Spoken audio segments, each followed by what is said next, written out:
You're the kind of guy who's loved one person in silence for 12 long years, only to get blocked without mercy when she finds someone new. Later on, even when she's drunk and sobbing your name, you don't so much as flinch. And when she stands in a sea of roses she's prepared just for you and proposes in front of everyone, you're not moved in the slightest and instead hand her a wedding invitation. All because you already chose to spend the rest of your life with someone gentler and kinder than her. I've liked Jessica Miller for 12 years. I watched her go through boyfriend after boyfriend. Just when everyone thought I'd finally be the one to tame the heartbreaker, she blocked me for another man. Over a month later, she was standing in an endless ocean of roses, cheeks flushed, asking if I could give her one more chance. I pulled a bright red wedding invitation from my bag and handed it to her with a smile. I'm getting married next week. I hope you can come. Jessica dropped a message in our childhood friends group chat. Meet at the usual spot tonight, I have an announcement. Kristen, who's closest to me, teased her. Whoa, so formal? Is our resident man-eater finally settling down? It wasn't the first time someone joked like that. Before this, Jessica would have just laughed and told him to get lost. But this time, she only replied, yeah. Just one light little word, but it hit the group chat like a boulder tossed into a lake, sending waves everywhere. The quiet chat exploded. Holy crap. Did I read that right? The Queen of Heartbreak is docking her ship? Our brother Luke finally made it to the happy ending? Let me think this through. Miss Jessica hasn't dated anyone lately, and there's no ambiguous guy around. The male lead's gotta be Luke, no doubt. All those years of pining weren't for nothing. Congrats. Congrats. My feelings for Jessica weren't exactly a secret. My special treatment and obvious bias toward her had always been out in the open for everyone to see. And she'd always saved her gentleness and patience just for me. Jessica didn't say anything more in the chat, like she was tacitly accepting everyone's teasing about us. And yeah, after all these years, even if she cycled through boyfriends fast, I'd always been the one and only bottom line she never crossed. Anyone in our shoes would have thought my waiting was finally paying off. Jessica was the one who called everyone out, but she was the last to show up. Behind her was a shy, awkward-looking guy. He was young, but very good-looking. Maybe because it was his first time in a group of strangers. He looked a little nervous when he saw all of us. He reminded me so much of myself 12 years ago when I was first brought to the Dawson's house. The laughter at the table died instantly, like someone had hit a power switch. Everyone just stared dumbly as Jessica turned, slipped her arm through his, and said, "Let me introduce you. This is my boyfriend, Jason Smith." The whole time she was talking, her eyes never left Jason. There was a softness in her gaze that almost melted off her face, the kind you see in an ordinary girl in her very first crush.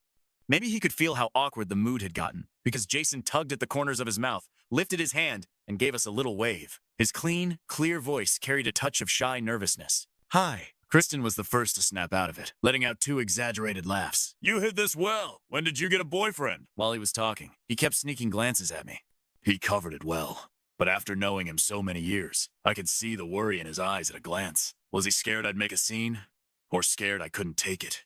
I lowered my eyes and swirled the drink in my glass. My mind was blank, a bitter taste spreading in my mouth. From beginning to end, Jessica and I had always been more than friends, but never quite lovers.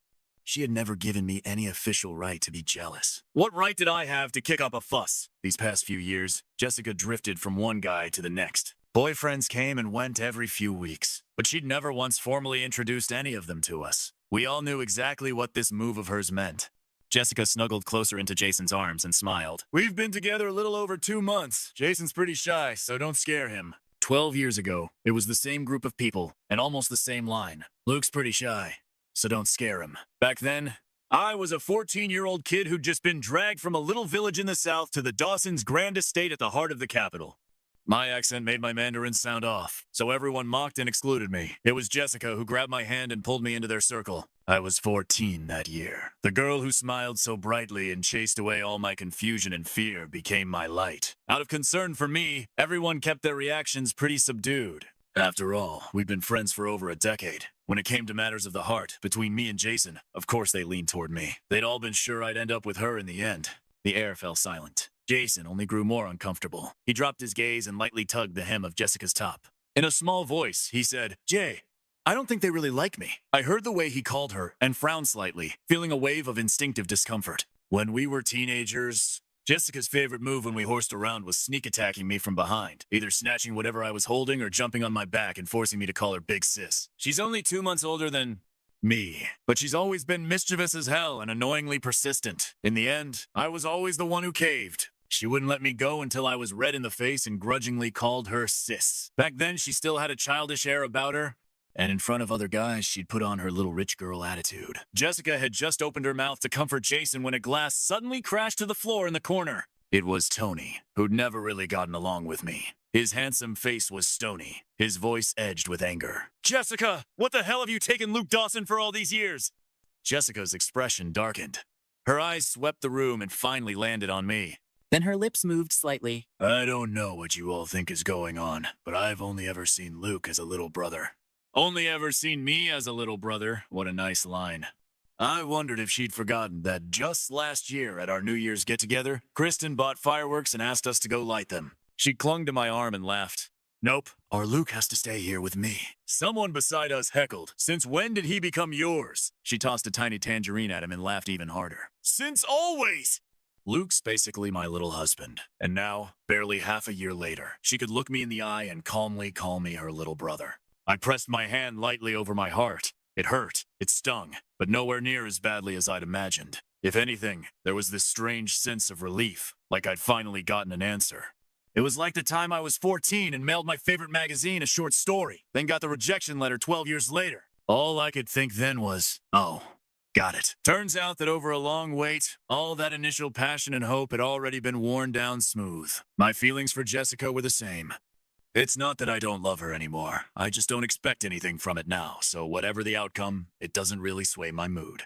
Tony wanted to keep arguing on my behalf, but I stopped him. He shot me a glare, muttered, "Useless," and stormed out, slamming the door behind him. Sticking around in that situation didn't feel right for me either, so I grabbed my phone off the table and followed him out. My hand had just touched the doorknob when Jessica called after me. "Luke, come back!"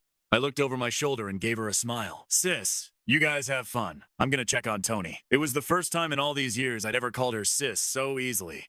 But clearly, it didn't make her happy.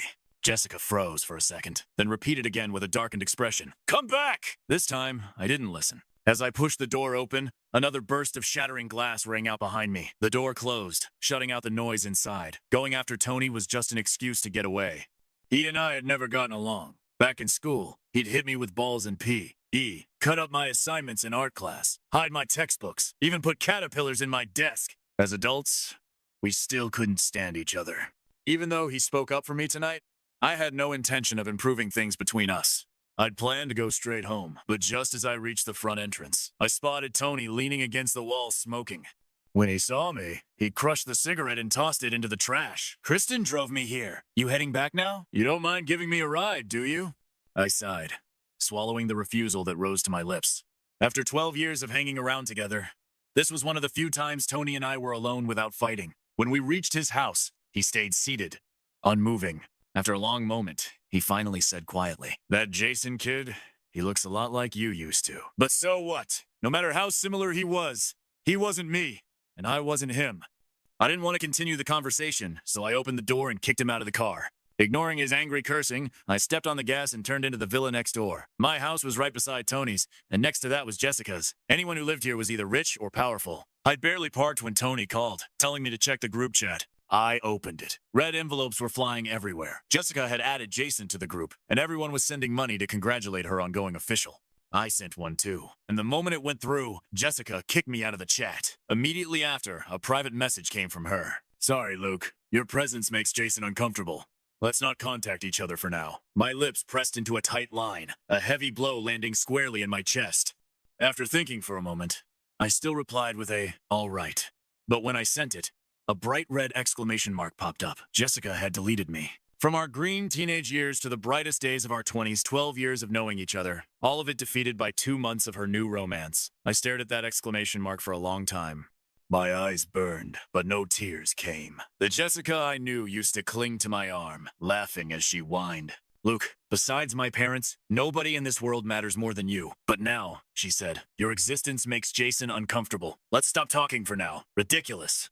I liked Jessica, but I had never clung to her, never crossed any lines. I hadn't even said anything flirtatious. Every time she got a boyfriend, I was the one who distanced myself first. I was terrified my feelings would burden her, but the moment I pulled away, she'd get upset. Her first boyfriend was my college roommate, a guy who knew exactly how I felt about her. They showed up holding hands in front of me one day, and he grinned wide. Luke, thanks, man. If not for you, I wouldn't have gotten Jessica. The wind was strong that day.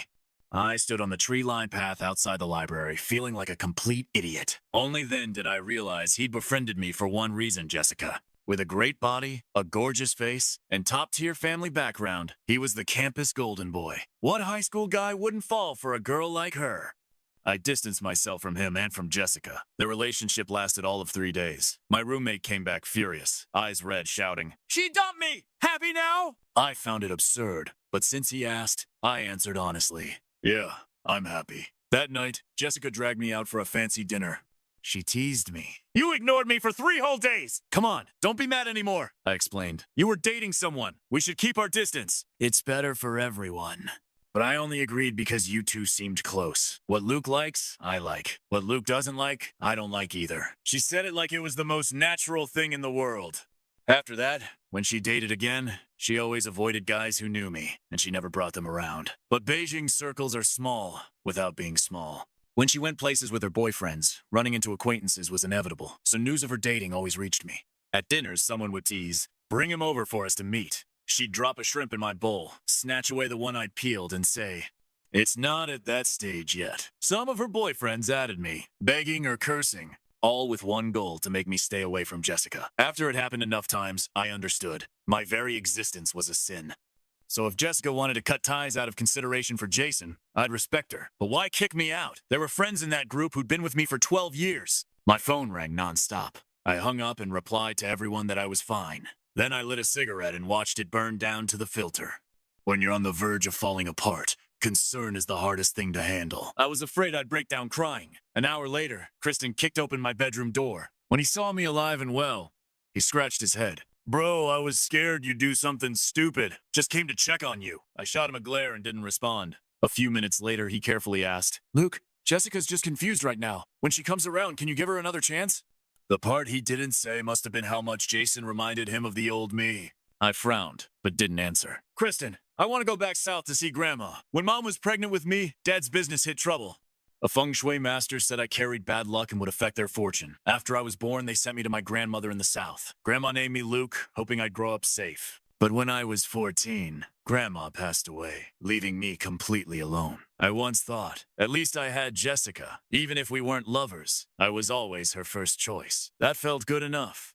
But reality hit me hard. The rainy season had come. The air in Jiangnan was damp and hazy. I walked down the mossy stone lane under my umbrella. At the end stood the old 3-story house where I'd lived for 14 years. Mom always said Grandma was stubborn, married her daughter into a wealthy family, yet insisted on staying in the countryside with her crumbling house. But she was the one who gave me the happiest childhood. The rain was light. A vendor pedaled by on a tricycle shouting, "Fresh bayberries! Sweet bayberries!" A man with an umbrella stepped out of the small Western-style house next door. He looked surprised when he saw me. "Luke, what are you doing back? It's not the festival yet." I forced a smile. "Just missed home. Thought I'd stay a few days." He glanced at my suitcase, concern flickering in his eyes. "Why'd you come alone? Your grandma's house has been empty for so long. With the rain, it'll be damp as hell. Why don't you stay at our place? Your cousin Jennifer's not here anyway. You can keep me company." With that, he grabbed my suitcase and pulled me toward the little house. I was placed in Jennifer Delaney's room. Watching Uncle Delaney bustling around, I finally understood what it meant to be overwhelmed by hospitality. After refusing several times, he asked if I thought their home was too shabby. I gave in. Jennifer's room was clean and simple. The most striking thing was the huge bookshelf lined with books, models, trophies, and certificates fitting perfectly with her overachiever image. Jennifer was 2 years older than me. We weren't close, but we weren't strangers either. Beyond growing up together, we were alumni. She got in on recommendation. I got in thanks to local residency. That night, Tony called. Through the phone, his voice sounded muffled. "Kristen said you went back south?" I hummed in response. After a long pause, he muttered, "Why didn't you tell me? I could have gone to clear my head, too." I could more or less guess Tony's feelings for Jessica. I stood by the window, watching the endless rain, and rejected him without hesitation. "Don't. You and I aren't cut out for some touching bromance," Tony cursed, idiot, and hung up cleanly. The rain lasted all night, but the next morning, the sky was clear. I'd planned to visit my grandma's grave. As I opened the front door, I ran right into a travel-worn Jennifer. The breeze sweeping past carried the scent of damp earth, lifting the hem of her long dress. In just a few years, she'd grown from a simple, youthful girl into a graceful young woman. Jennifer froze slightly, emotions stirring in her eyes, ones I couldn't decipher. "Long time no see," she said. Her voice was just as lively and clear as I remembered. I smiled at her. Long time no see. Now that the rightful owner of the room was back, I no longer had a reason to stay. I said goodbye to Uncle Delaney. He frowned, thinking it over. "You've been gone for so long, and your grandma's old house is short on everything. How about this? Let Jennifer move in with you for now. She can help look after you." I was about to refuse when Jennifer answered first. "Okay, I'll go with you to clean the place later." A man and woman alone in a house wasn't quite appropriate, but I really couldn't win against the Delaney father and daughter. So I went back with Jennifer. Even though it hadn't been lived in, I hired people every year to inspect and repair it. Aside from being dusty, it wasn't bad. After cleaning, I sat on the steps outside, spacing out. The rain-washed sky was bright and clear, white clouds drifting across the deep blue. You rarely saw something like this in the smoggy capital. Jennifer handed me a bottle of water. I looked up with a smile. "Why'd you suddenly come back?" She curved her lips. "My dad tricked me into coming. What about you?" she asked. Without a doubt, Jennifer was beautiful. Sunlight fell over her like a dusting of gold. Unlike Jessica's bright beauty, hers was gentle, scholarly. I looked away and chose my words. To heal. Life in the countryside moved slowly. I gradually got used to living alone with Jennifer. Polite, peaceful. She was an ideal housemate. Worried I'd get bored, she brought over books. She even found a puppy that looked exactly like the one Grandma used to raise. When I crouched down to pet it, a rush of emotions hit me. Jennifer stood quietly beside me. After a long while, she asked, "Luke, were you wronged?" The familiar line stirred so many memories.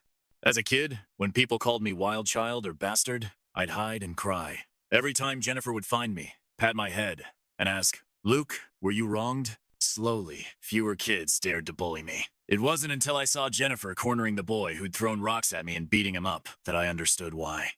That frail little girl had become a fierce warrior just to protect me. Before I left, I'd been clingy with her. How did we ever drift apart? A few days later, Kristen sent me a short video. Jessica was slumped on the floor, clutching a bottle, crying my name again and again. Jason stood by, frowning tightly.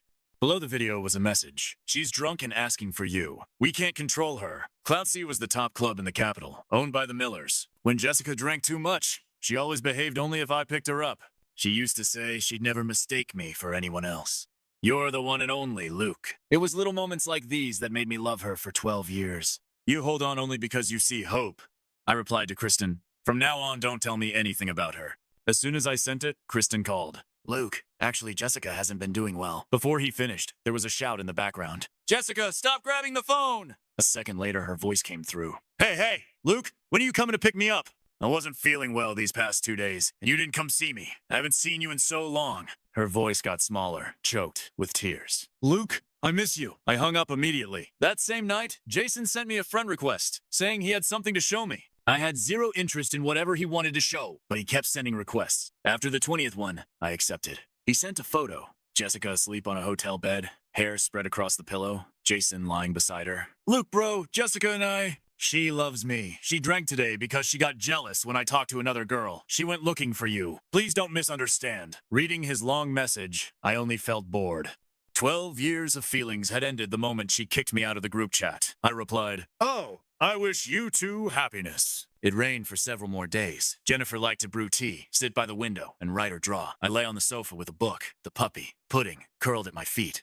We'd grown a lot closer during this time. The rain outside, the sound of her pen and my turning pages made everything feel strangely peaceful, like the world was steady and time was gentle. A sudden frantic knocking shattered the silence. At the door, Jennifer's neighbor was pale with panic. "Jennifer! Your dad fainted!" Jennifer's hand froze. Her body swayed. Then she bolted out like she'd lost her mind. I quickly followed. Uncle Delaney had always treated my grandmother and me well. He lay on the bed, his face sickly pale. Jennifer frowned, her voice trembling. "Dad, how do you feel? Should we go to the hospital?"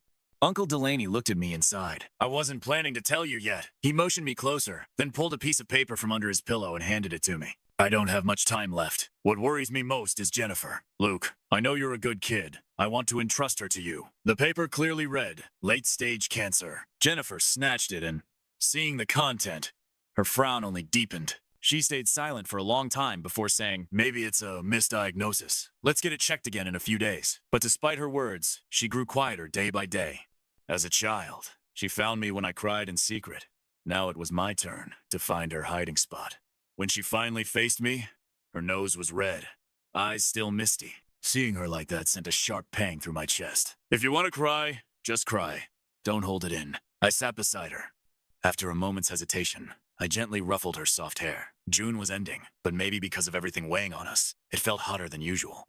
I came back this time because my dad said he was sick. She tilted her head back to look at the sky, voice shaking. But when I got home, he brushed me off with a joke. I thought he was lying.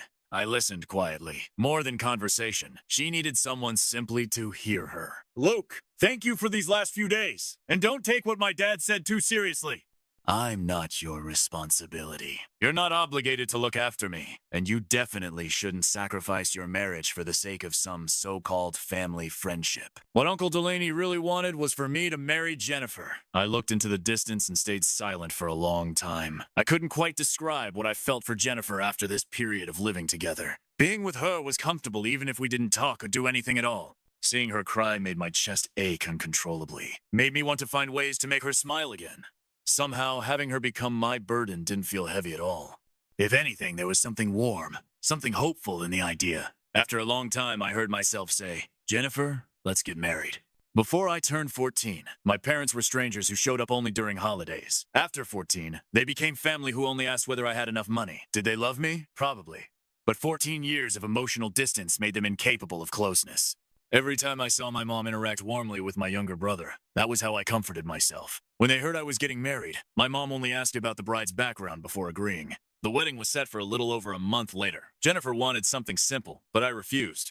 I couldn't give her a lavish wedding, but whatever other brides had, she would have too.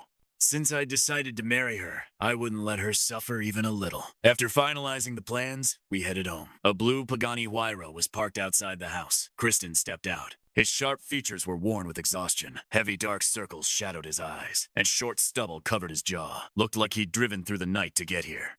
He frowned at Jennifer beside me and asked in a low voice, She's the one you're marrying? As my closest friend, he was the only one I'd told. I nodded. Kristen's expression darkened. Luke, we need to talk. Jennifer politely stepped aside. She was always considerate like that.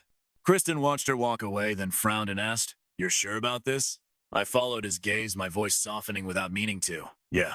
Kristen let out a heavy sigh. Luke, marriage isn't a joke. You loved Jessica for so many years, I don't believe you could fall for someone else so quickly. Jessica hurt you?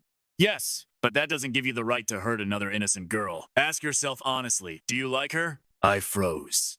Images of my days with Jennifer surfaced in my mind. Life with her was calm, steady. She didn't talk much, but every morning when I woke up, breakfast was already waiting on the table. She'd be standing by the stove, wearing a cartoon apron, smiling as she called me to eat. Little Pudding would wag his tail and circle around her feet. The two of them together felt like the slow, gentle warmth of everyday life. In that moment, everything became clear. I turned, clapped Kristen on the shoulder, and said firmly, Don't worry, I'll never hurt Jennifer. Did I like her? It seemed I did. After Kristen left, I got busy. The wedding date was close, and there was a lot to prepare. Every few days he sent updates, occasionally mentioning Jessica. He said Jessica got drunk and Jason used her explicit photos to force her into marriage. The scandal hit the news and she was removed from her company's management. Jessica had been pampered her whole life. She'd never gone through anything like that. Depressed, she started drinking whenever she got drunk. She cried for me, refusing to listen to anyone else.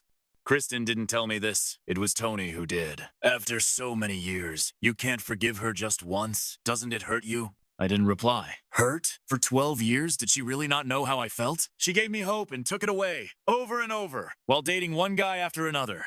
Whoever worried about whether I was hurting? These past weeks, Jessica added me many times I didn't accept. She tried calling with different numbers. I blocked them all. From the moment she kicked me out of the group chat for Jason, we stopped even being friends. Some wounds can't be undone. Broken feelings aren't easily repaired. And now, I had Jennifer. The next time I saw Jessica was more than a month later. Tony texted me saying he was in town and wanted to meet on the busiest street. Before leaving, I grabbed a wedding invitation for him to take back. The preparations were mostly done. Uncle Delaney's condition was worsening day by day, but he seemed genuinely happy. The pedestrian street was lined with large flower beds, overflowing with bright red roses, decorated with ribbons and balloons. Two girls passing by whispered, "Wow, which rich young master is proposing?" I heard it's a beautiful girl confessing there's a whole sea of roses up ahead. Crowds were flooding toward the direction where Tony told me to meet him. My brow furrowed. I had a guess. Word was, the Miller family had given Jason $5 million to break up, and he left. I followed the crowd, holding my bag.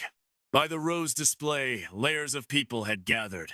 Every now and then, girls squealed. The girl in the middle holding flowers is gorgeous. The guys next to her are hot too. I like the one on the right. He's got that bad boy vibe. What kind of fantasy novel is this? A beautiful heroine and her night squad? Tony waited outside the crowd and pulled me in when he saw me. Make way! The male lead is here! The crowd parted quickly. At the end of the aisle stood Jessica, nervous, hopeful, holding a huge bouquet of Juliet roses. Tony let go of me and pushed me toward her. "Luke," she called softly, her cheeks flushed. Encouraged by the cheers, she stepped toward me. Our childhood friends beamed behind her. Only Kristen on the far right leaned against a wall, arms crossed, watching the show.